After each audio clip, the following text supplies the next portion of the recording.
Dafydd, thank you for sitting down with us today. Pleasure. When you first wrote Heed, what inspired you?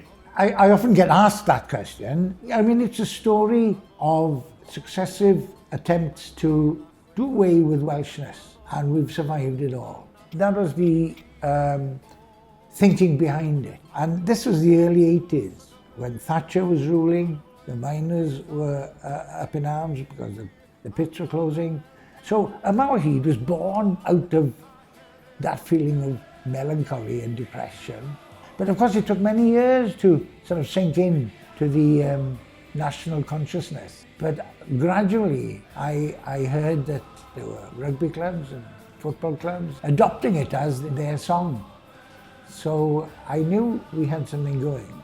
That's the story of the beginning of Heed. Was there a particular message you hoped people would take from it? Well, the message is, and has always been for me, we're Welsh, we've got something to offer. We can compete with the world, and we can survive against the odds. And that's what Gweithio Pawb o Phopeth means. Despite everyone and everything, you do your worst, we will survive.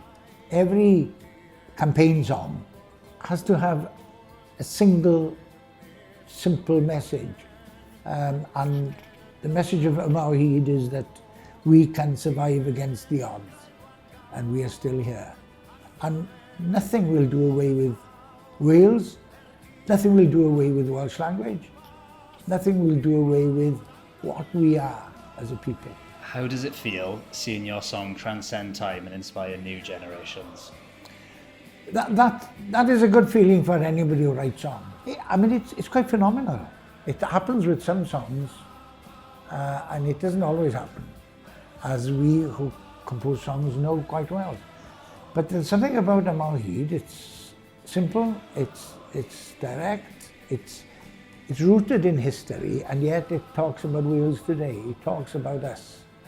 To hear people singing that, since the last World Cup especially, I've gone to several schools, and the children love the song, and they sing it word by word, and even if they don't speak Welsh themselves, they've taken the song up, and to hear it being sung back is a great thank you to the composer. What was it like hearing thousands of Welsh football fans singing Heed back to you for the first time?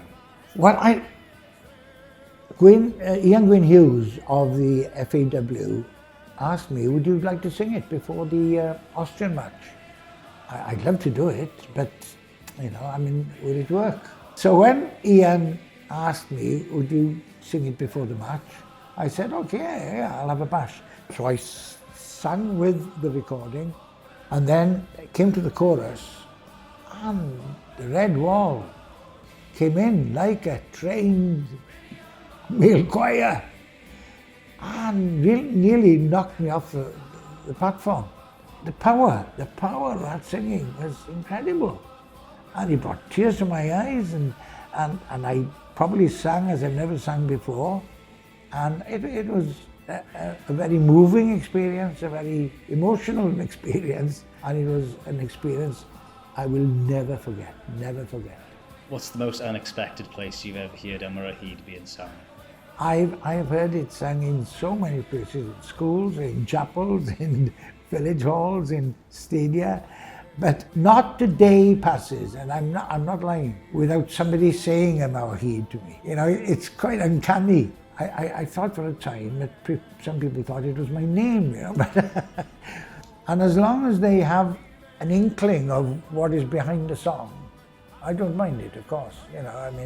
It's a celebration of the survival of Wales and the Welsh and what we have to offer to the world. Some of the best memories are made with friends, music, and a pint. What are some of your favourite memories of Welsh gatherings? Well, it's true. They say that Wales is the land of song, and it's certainly true that we love singing.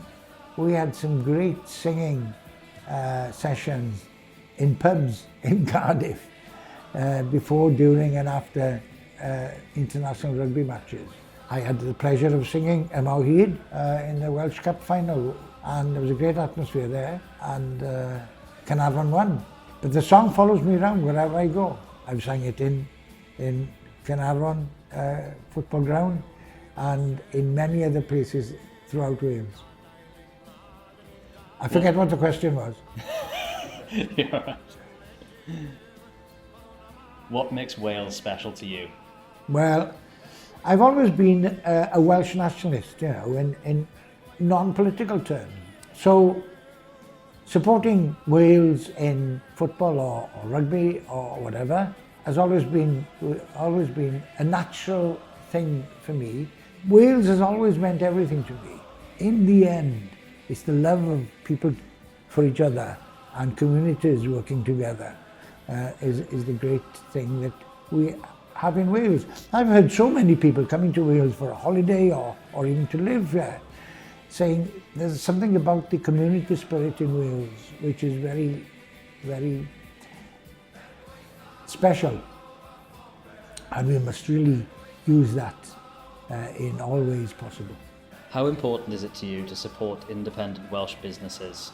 We set up a record company called Sign in 1969 because we knew that the Welsh recording industry and Welsh singers generally would not get a fair crack of the whip without there being a specialist Welsh company. Now, I see the same thing with companies like Tiny Rebel, saying we can work in this industry and produce good quality beer, and it's produced in Wales by people working in Wales and living in Wales, and we can compete with the big guys, but it's difficult. The big companies have so much money, they do not compete fairly. Now, I see that in the world of brewing beer, I think a lot of drinkers are being hoodwinked by the big corporations who pretend or can pretend as if it was from Spain or from Greece or whatever. But in fact, it's brewed in England. And a lot of Welsh drinkers think they're drinking local beer, when in fact, they're drinking English beer. And I feel very strongly about this, that people should be told the truth. So anybody drinking a certain beer thinking that it comes from Madrid, they should think again and turn to Welsh brewed beer. But the fight against the big corporations in all spheres is a very important one, because in the end, they can use their vast reserves of money to create an unfair competition. And we must know what is local and what is Welsh. If you had to describe Wales in 3 words, what would they be? I can think of thousands of words, but thinking hard about it, what is Wales? Yma o hyd. We're still here. Iechyd da.